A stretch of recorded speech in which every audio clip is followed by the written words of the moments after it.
Hi guys, hope you're all doing alright now. Today's video, believe it or not, is actually a watch review, but you're also going to get to see a dog, a frog, there'll be a history lesson and a strap show. But of course that will be after the obligatory favourite part early on, and that is the stats and specs with a bit of funky music. But then it's going to be everything else you need to know. That's my intro, let's get on with it.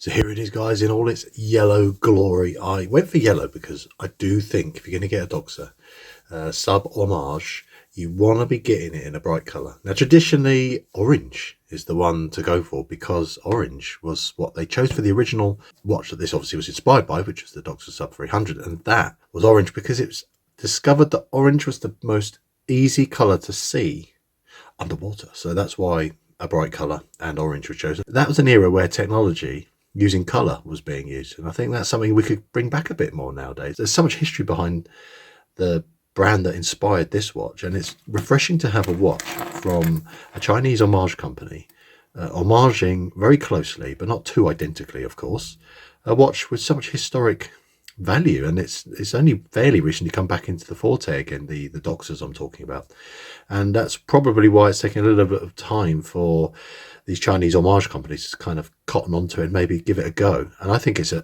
great idea and a refreshing change from all these Submariner homages that we see and many Seiko homages. That's why I think it's exciting to review this watch, and why I've probably put 10 times more effort than even the normal into reviewing this piece. So to get things started, I often try and get out of the way the things I actually don't like about the watch. It's good to get that out of the way first, so then we can then move on to a lot more interesting details and the things which I think are excellent about this piece. Let's get straight into it. The clasp, first of all, is okay. It's a bit cheap. This bit's pressed, at least this bit is milled, and it's got this part here which pinches together when it pushes into here, so it's okay, and it's ever so slightly sharp edges here and there, but it's actually not bad. It's in terms of a negative, it's a minor negative, a slight niggle, if you will. Then we're going to move on to top heavy. I find it, I can just feel it moving and knocking around a little bit. The watch isn't loose on my wrist. Here's a shot of it, just how wobbly it is on my wrist sometimes, and as you can see, it's just moves about a bit, but it's just slightly noticeable sometimes. This hour hand is absolutely microscopic. I know that's normal. People are going to say, well, that is normal for paying homage to a Doxa. I know that, but I'm just saying, to be ultra critical, it could be a bit bigger.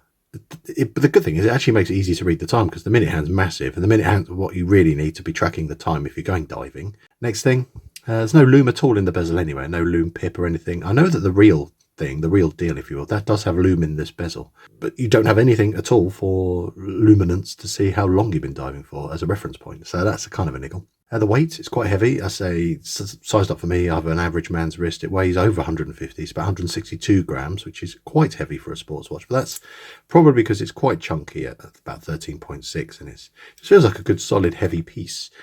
The brand name is okay. It's quite fun. It's German for starfish, hence the starfish on there and the starfish on this rather interesting case back with a great wave on the back. I don't think it's the infamous great wave off Kanagawa with a star as the sun there. It's a little bit sort of thrown on there, that star. It's kind of, maybe the wave has flicked it out of the ocean. The poor thing's gone flying out of the wave, maybe. That's what it looks like to me. Like, help! The sea's far too choppy for me to survive in. I'm leaving. And Seestern, depends how you say it and what country you're from. A cistern in this country is part of a toilet. But to be honest with you, it's a tenuous link. And then I would say there's a little issue with the date wheel. I was told about this before it even came, what to expect. It's ever so slightly to the left. It's not perfectly central. but it's never obscured. It's still legible. But the plus side is it's loomed. So it's, you know, bittersweet. At least it's loomed. That's cool. We don't see that very often in a £160 watch. And then I'm thinking as well, just to take away that slight sparsity in the middle, I would think if you're paying homage, you could get away with doing some maybe upgrades to what you're paying homage to. This doesn't have applied indices. And the crazy thing about these are, even though they are like printed or little stickers for the amazing loom, by the way, you'll get to see that later. I'm not understating that. That is, the loom on this is sensational. It would have been quite cool to have had a bit of depth to that dial. It's quite flat. The only other homage out there to the Doxa that is affordable at the moment is from Tactical Frog, and they have applied indices, but the loom is only average. So it's quite a surprising twist that this has such good loom. And then I would have liked these crosshair things coming out of the 12369 locations to be a bit longer, just to help stand out a bit more, maybe break that dial up a little bit. But that's just again me being picky and wanting a bit of design tweakage, because it's an homage. You've got free reign. They could have done a few more changes. Otherwise, can't find much more to fault than that. A brief bit of history behind the watch that inspired this watch and why it is cool to have something that is so much less to buy. This is less than 10% of the price of a Doxa Sub300T Conquistador. They are about £1,800. This was including taxes, as I've said before, about 160. Exactly the same price as the Tactical Frog, which you haven't seen my review. Check that out. That is very flawed for the money. You're going to kind of see where this is going. Doxa is Greek for glory. It's orange is the most traditional colour, and it's deemed the professional. It's sort of it's the name of that model with the orange dial. As I said earlier, it's discovered to be the most legible underwater, which is a really cool tactical feature. Black hands again for contrast against that really bright dial.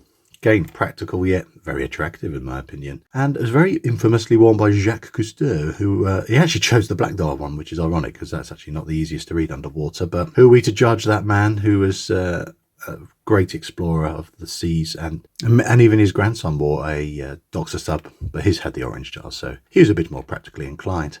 Another sort of unique feature of that sort of passed on to these homages, this gorgeous sawtooth bezel. And the cool thing about that is amazing for grippiness, really easy to grip. And that is another practical yet also quite attractive and menacing look. And that's because if you had a slippery bezel, which no one wants obviously in life, this has the grip you need when you're wearing gloves. Obviously you're not going to go swimming with these kind of gloves on. You've got these big cumbersome diving gloves and you go down, it's blooming freezing.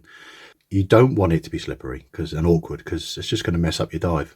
Not that I know, because I'm not an expert at all, but this is what I understand from my research. Then of its era, the cushion case. It's very much from the late 60s, early 70s where this watch originated from, including that beautiful beads of rice bracelet. And then it was 69, they incorporated the helium escape valve, so it could go to great depth. And in the late 60s, early 70s, it was effectively the most advanced dive watch at the time. And unfortunately, the quartz crisis came along. I know why some of you hate quartz watches, because that ruined a lot of brands. Doxa was one of them, but then they were bought out by the Jenny family in 1997, and they've resurrected it since then. Then for people like us that are relatively poor and can't afford a nearly £2,000 watch, we can have now the delights of our faithful friends in China to make us something so similar for dramatically less, and that's where this watch comes in. So that's history lesson out of the way, kind of give you a bit of a background of what has sort of laid the foundations to inspiration, because this watch is an example of inspiration. That's what homage is, but sometimes that is very tenuous. We know with a lot of these Submariner homages, it's just a different logo. Now this is available in a multitude of colours, so you are spoilt for choice. We've got here red, got pearl black, got the coral blue, the yellow, which obviously I chose, and then there's orange, which is the traditional one. So you are spoilt for choice of colours. I think if they could be clever and introduce a brown one, and then it would be the chocolate starfish, but I'm not sure anyone would want one of those on their wrist. I'm going to fly through my likes because there's so many. The list does outweigh the negatives. I'll finish off this video with some strap options on this beautiful piece. I'll fly through this because otherwise you'll be bored. Price, £160 including taxes. Fantastic. It's how San Martin used to price their Submariner homages. That is a great price for what is an exquisitely well-made watch. Case back is beautifully detailed. I like that extra detailing on that, even though it's got a starfish being launched out the ocean. That is cool.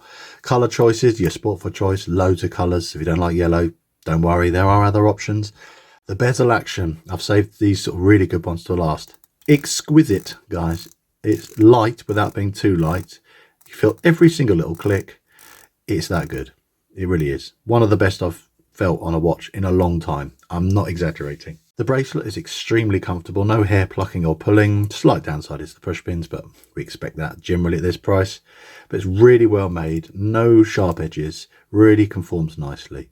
I love the beads of rice, very of its era, very smart. You get a perfect fitment because of 4 micro adjusts, which is really good. The loom, here's a loom shot. How good is this loom? I am not joking. It's up there with San Martin.